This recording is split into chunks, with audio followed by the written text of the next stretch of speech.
In a quiet corner of Nassau, I witnessed something that would forever change my perspective on the power of human potential. A young entrepreneur, brilliant, creative, and full of dreams, sat across from me, tears streaming down his face. I've given everything to everyone, he said, and now I have nothing left for myself. This man had built 3 successful businesses, employed dozens of people, and seemed to have everything figured out. But beneath the surface, he was drowning. Why?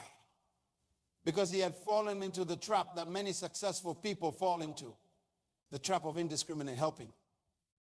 You see, in your pursuit of success, in your journey to maximize your potential, there comes a time when you must make one of the most difficult decisions of your life. Choosing who not to help. This might sound counterintuitive. After all, aren't we taught from an early age that helping others is noble, right, and good? Every time you say yes to helping the wrong person, you are simultaneously saying no to helping the right person. Every moment you spend trying to lift someone who refuses to stand, you lose the opportunity to help someone ready to soar. That young entrepreneur, he didn't just lose his money, he lost his time, his energy, his peace of mind. He lost pieces of himself trying to fill bottomless pits. And this is why we're here today. This is why this message is so crucial for your success, for your growth, for your very survival in this complex world of relationships and responsibilities. Not everyone deserves your help. And that's not just okay, it's essential for your success. The more successful you become, the more people will seek your help, your ability to say no. So helping others will directly impact your capacity to make a genuine difference in this world. When you help the wrong person, you're not just wasting your resources, you're participating in their destruction. You become an enabler of mediocrity, a supporter of stagnation, a contributor to their continued dependence. The very act of helping, paradoxically, becomes harmful. Imagine you have a glass of water, pure, clean, life-giving water. Every morning, you wake up with this full glass. This represents your energy, your resources, your capacity to make a difference. Now you have 2 choices. You can either pour this water into fertile soil that will grow something magnificent, or you can pour it into a bottomless pit that will never be filled. Many of you sitting here today are pouring your water into bottomless pits. You're exhausting yourself trying to help people who have no intention of changing, growing, or taking responsibility for their lives. And the most dangerous part, they make you feel guilty for not giving them more. True help, the kind that transforms lives, is not about creating dependency, it's about empowering independence. When you truly help someone, you should see progress. You should witness growth. You should observe transformation. If you're not seeing these signs, you're not helping. You're enabling. The most successful people in the world aren't those who help everyone. They're those who help the right people at the right way in the right way. They understand that selectivity in helping others isn't selfish. It's strategic. When you board an airplane, what does the flight attendant tell you about oxygen masks? Put your own mask on first before helping others. Why? Because if you run out of oxygen trying to help everyone else, you won't be able to help anyone at all.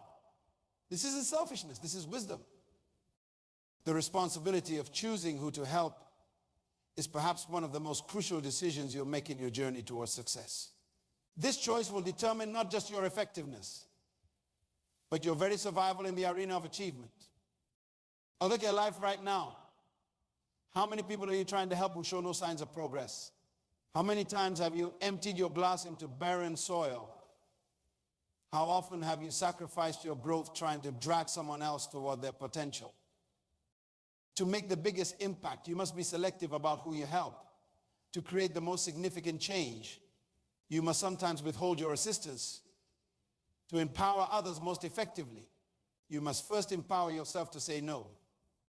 This understanding, this profound realization, is what separates those who make a lasting impact from those who merely exhaust themselves trying to help everyone. It's what distinguishes true leaders from well-intentioned but ineffective helpers. Your help is valuable. Your time is precious. Your energy is limited. And it's not just your right, but your responsibility to be selective about who receives these precious resources. Last year, I met with a young man, let's call him Marcus, who approached me about mentoring him in his business venture. His energy was infectious, his vision compelling. But within minutes of our conversation, I noticed something that would prove prophetic. Every story he told positioned him as a victim of circumstances. The bank wouldn't give me a loan because the system is rigged. My employees left because people today don't want to work. My partners betrayed me because successful people are always targeted. Professional victims have mastered the art of narrative manipulation. They craft stories where they're never the author of their circumstances, always the helpless protagonist in a world conspiring against them. These individuals carry victim cards in their back pockets, ready to play them at a moment's notice. 3 months into mentoring Marcus, a pattern emerged. Every piece of advice, every strategy, every solution was met with yes. But we had an excuse for why every solution wouldn't work before he even tried it. The professional victim doesn't want solutions, they want audience members for their tragedy. Another category that often walks hand in hand with the professional victim, the perpetual promise breaker. These individuals are masters of tomorrow. I'll start Monday. I'll pay you next week. Things will be different this time. Their currency is promises, but their bank account of credibility is perpetually overdrawn. I remember sitting with Marcus in my office. He had missed 4 deadlines, broken 6 promises, and had a new excuse each time. Then he looked me in the eye and said, I just need one more chance. This time will be different. That's when it hit me. I wasn't helping him. I was participating in his cycle of self-deception. Time is the only resource you cannot regenerate. When you invested in professional victims and perpetual promise breakers, you're not just losing time, you're losing opportunities to help those who will actually utilize your assistance to create transformation. These individuals have perfected a dangerous art, the art of potential.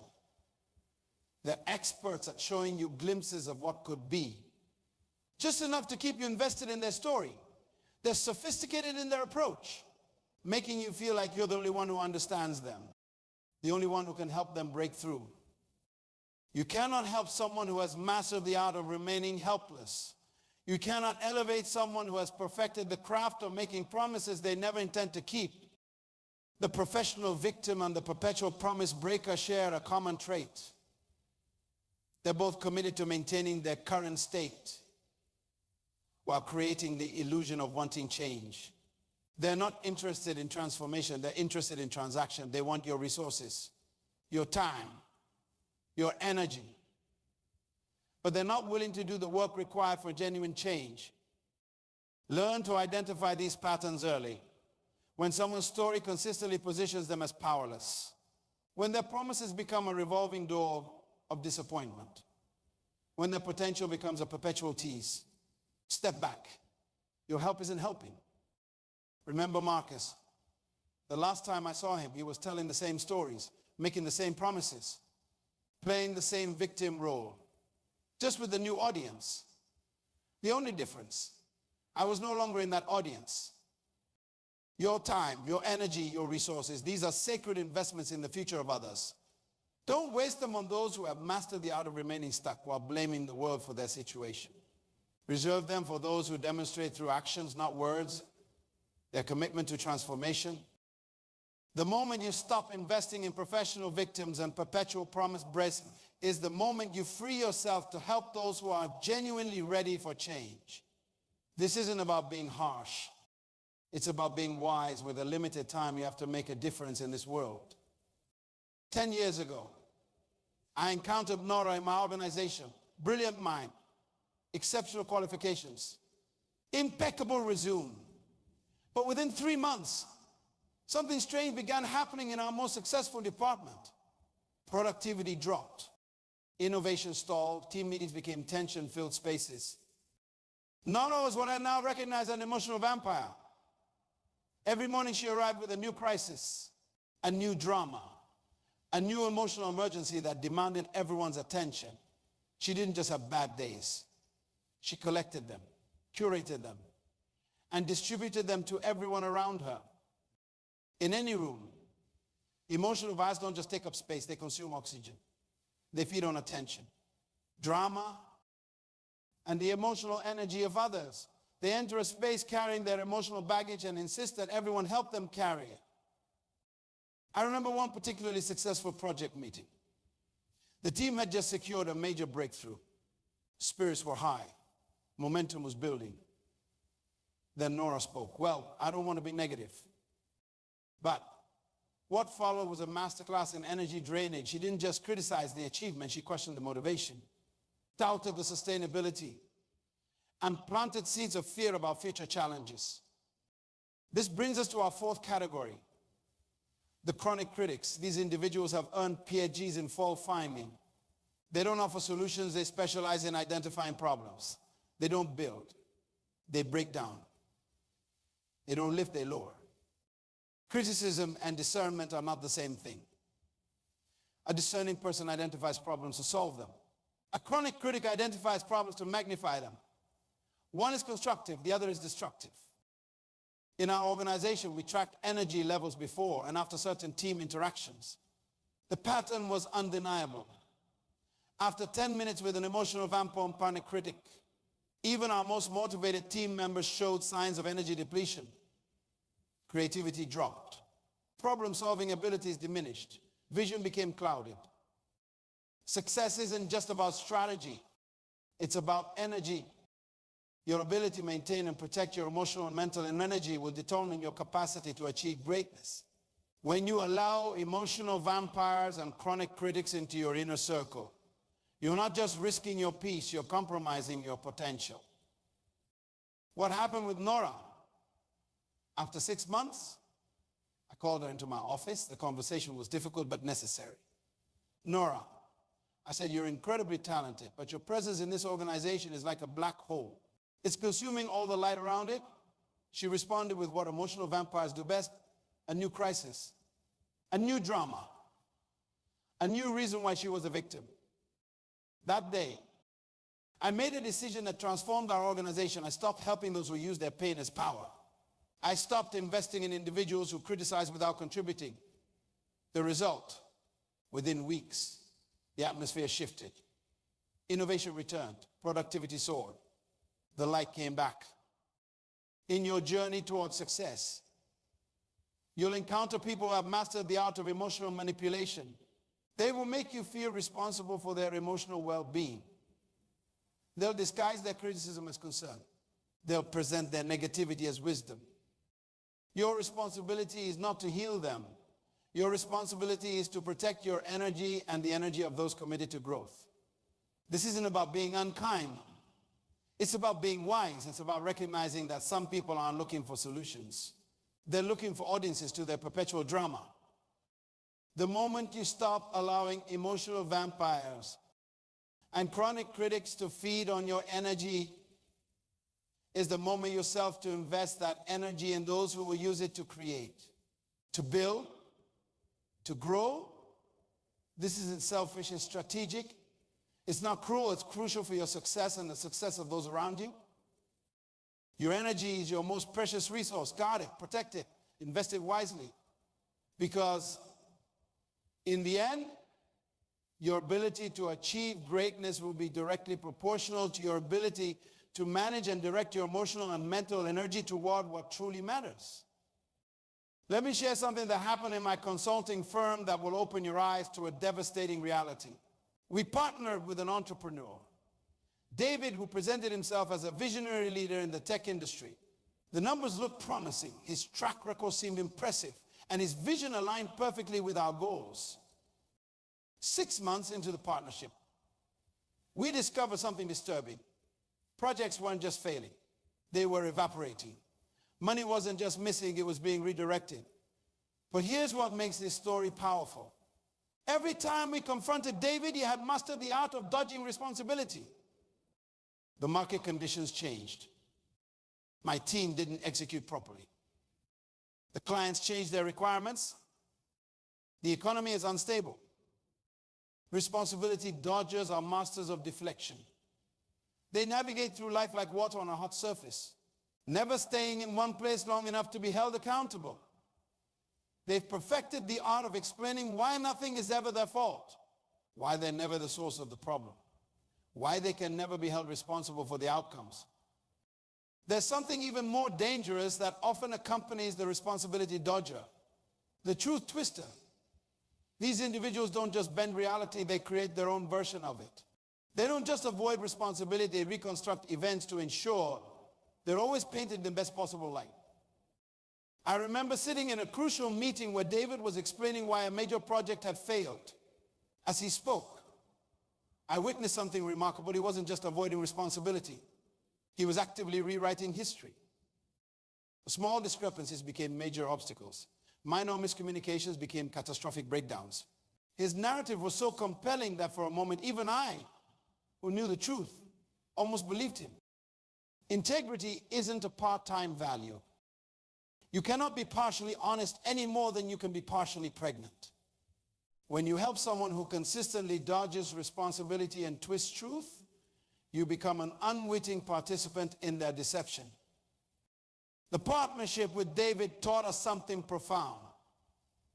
Success built on shifted responsibility and twisted truth is like a house built on quicksand. It's not a question of if it will collapse, but when. Responsibility dodgers and truth twisters share a common trait. They're both committed to maintaining their image at the cost of their integrity. They're not interested in growth, they're interested in preservation. They want to preserve their self-image, their reputation, their narrative, even if it means distorting reality. When confronted, these individuals often become master storytellers. They weave tales so complex, so nuanced. That question in them feels like trying to untangle a knot that keeps getting tighter the more you pull at it. The day we ended our partnership with David, he had one final performance, a masterpiece of responsibility, dodging and truth twisting. But this time, something was different. We weren't an audience to his performance. We were witnesses to a pattern that had become impossible to ignore. Your success depends on your ability to recognize and respond to these patterns. When someone consistently shifts responsibility, when their version of events regularly differs from reality, when their stories become more elaborate with each telling, step back. Your help isn't helping. It's enabling a cycle of deception. Every time you accept a twisted truth, you bend your own integrity. Every time you allow someone to dodge responsibility, you shoulder their burden. This isn't about being unforgiving. It's about being uncompromising with your values.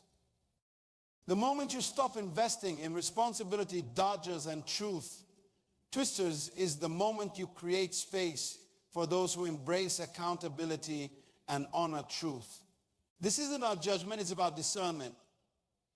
It's about recognizing that your resources, your trust, and your time are too valuable to invest in those who refuse to stand in their truth and own their choices. Your integrity is your most valuable asset.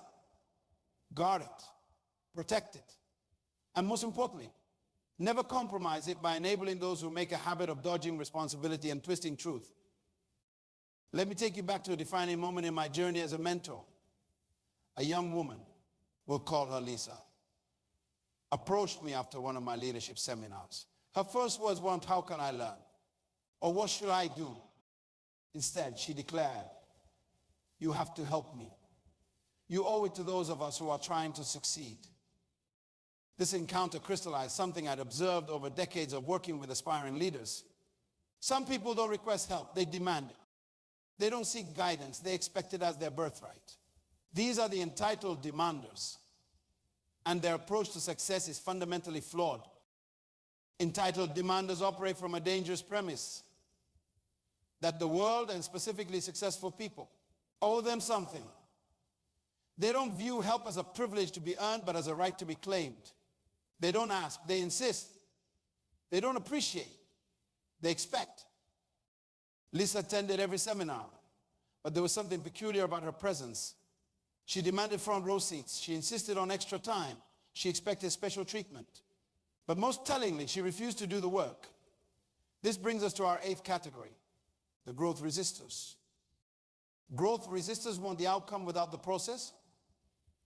They want the success without the struggle. They want the transformation without the transition. They're in love with the idea of growth but resist the reality of what growth demands. I remember giving Lisa a simple assignment. Spend 30 minutes each morning writing down your goals and the specific actions you'll take to achieve them. Her response: I don't have time for that. Just tell me the shortcuts. I need results now. Growth resistors have a particular relationship with time. They want overnight success that lasts a lifetime. They want instant transformation that requires no perspiration. They bought into the myth of arrival without the journey.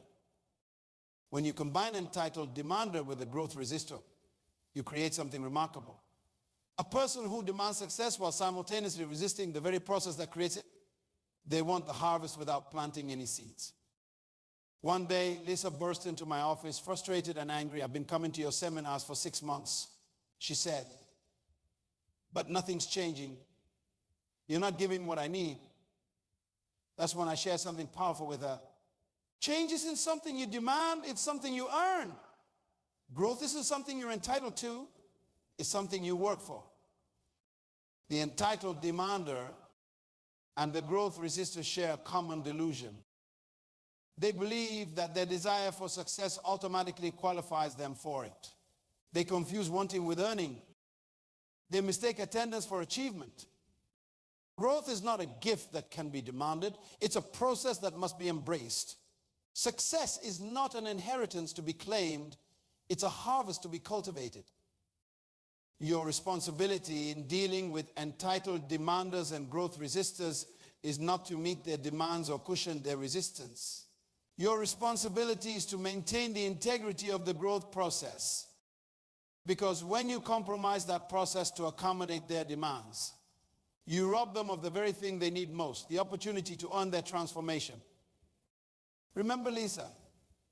The last conversation we had was transformative, not because she finally understood, but because I finally did. I understood that by continuing to help someone who demanded without contributing, who wanted growth without change, I was participating in their stagnation. The moment you stop catering to entitled demanders and enabling growth resistors, the moment you free yourself to invest in those who understand that transformation is earned, not owed. This isn't about being exclusive, it's about being effective. It's about recognizing that true growth happens when desire meets discipline, when entitlement is replaced by effort. Your time and energy are precious resources. Invest them in those who don't just demand growth, but demonstrate their commitment to it. Invest in those who don't just resist the process, but embrace it with all its challenges and discomforts. Because in the end, true transformation belongs to those who earn it, not to those who merely demand it. Success demands that you understand a fundamental truth about helping others. Strategic help is not about how much you give, but about when, how, and to whom you give it. In the laboratory of life, I've discovered something profound. The timing of your help is often more critical than the help itself. When a butterfly is emerging from its cocoon, it must struggle. This struggle is not optional, it's essential. The very act of pushing against that cocoon strengthens its wings, preparing it for flight. If you, in your well-meaning desire to help cocoon that cocoon, you've not helped the butterfly. You've condemned it to a life without flight. Strategic help requires 3 elements: discernment, timing, and wisdom. Discernment to recognize who is ready for help. Timing to know when to intervene. And wisdom to understand how to help without creating dependency. I've watched countless potential leaders falter, not because they lacked ability, but because help came too quickly, too easily, too abundantly. They never developed the strength that comes from necessary struggle. They never built the resilience that comes from facing and overcoming challenges. When you help someone who isn't ready, who hasn't earned it, who hasn't demonstrated commitment, you're not being kind, you're being cruel. You're depriving them of the very experiences they need to develop strength, character, and capability. Strategic help is about understanding the difference between support and rescue. Support strengthens, rescue weakens. Support empowers, rescue enables. Support builds capacity. Rescue creates dependency. The most effective help often looks like stepping back. It looks like allowing someone to face the consequences of their choices. It looks like watching them struggle. Not because you don't care, but because you care enough to let them develop their own strength. Your ability to discern when to help will determine the effectiveness of your help. This isn't about being callous. It's about being wise. It's about understanding that not every request for help should be met with immediate assistance. Help should be an investment, not a donation. When you invest, you look for certain indicators: commitment, potential, responsibility. You don't invest randomly. You invest strategically. You don't invest in promises. You invest in patterns. The power of discernment in helping others in your ability to recognize the difference between a hand up and a handout. A hand up requires participation from the recipient. It demands effort, commitment, and responsibility. A handout often perpetuates the very conditions it's meant to alleviate. Your responsibility is not to be everyone's rescuer. Your responsibility is to be a wise steward of your resources, your time, energy, wisdom, and support. This requires developing the courage to say no to those who aren't ready, who haven't demonstrated commitment, who aren't willing to participate in their own upliftment. Strategic help is not about the volume of your giving, it's about the wisdom of your giving.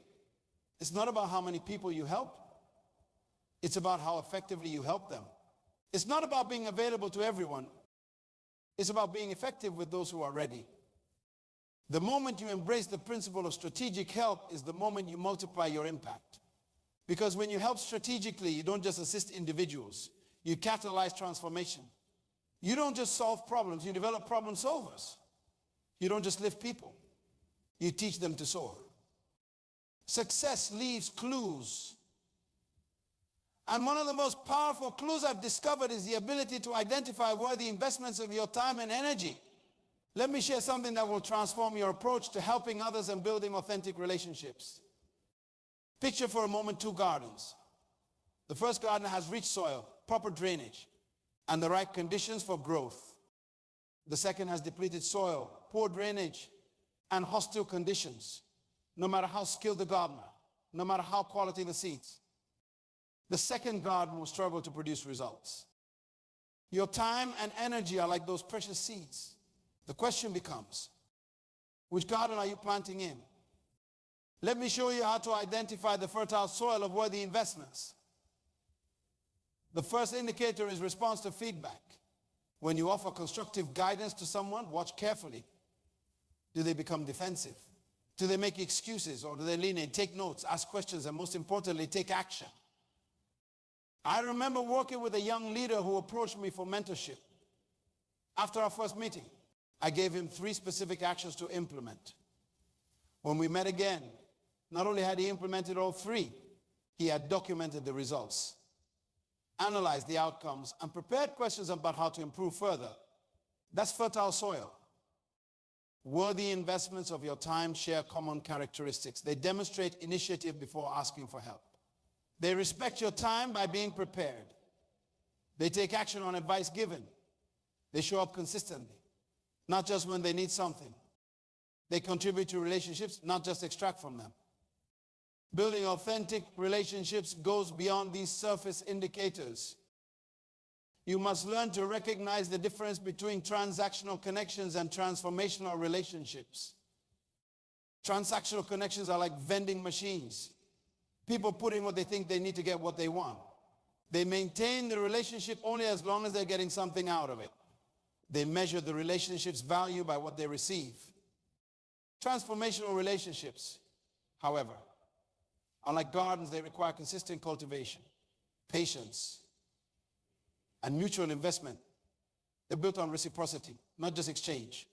They're focused on growth, not just gain. When you find someone worthy of your investment, the relationship itself becomes a catalyst for mutual growth. You're no longer just helping them. You're creating a partnership in possibility. Let me give you a practical framework for identifying these opportunities. First, observe their relationship with time. Do they respect it? Do they invest it wisely? Someone who doesn't value their own time will never value yours. Second, watch their relationship with challenges. They embrace them or avoid them. Do they learn from them or blame them? Your investment will multiply in the hands of someone who sees challenges, opportunities for growth. Third, examine their relationship with others. How do they treat people who can't help them? How do they speak about their past mentors? This reveals their capacity for authentic relationship building. Most importantly, look for evidence of implementation. Ideas without action are like seeds without soil. They hold potential but produce nothing. The most worthy investments are in people who don't just collect information. They apply it. Building authentic relationships isn't about having a vast network. It's about having a valuable network. It's not about connecting with everyone. It's about connecting deeply with those who are committed to growth. Your time, your energy, your wisdom, these are your most precious resources. When you invest them in worthy people, when you build authentic relationships, you create a compound effect. Your impact doesn't just add up, it multiplies. The goal isn't to help everyone, it's to help effectively. The goal isn't to connect with everyone, it's to connect authentically. The goal isn't to spread yourself thin, it's to invest yourself wisely. The moment you start applying these principles of selection and investment is the moment you begin to see exponential returns on your relational investments. Because when you choose wisely who to help, when you build authentic relationships rather than superficial connections, you don't just change lives, you create legacies. As we stand here at this pivotal moment, I want you to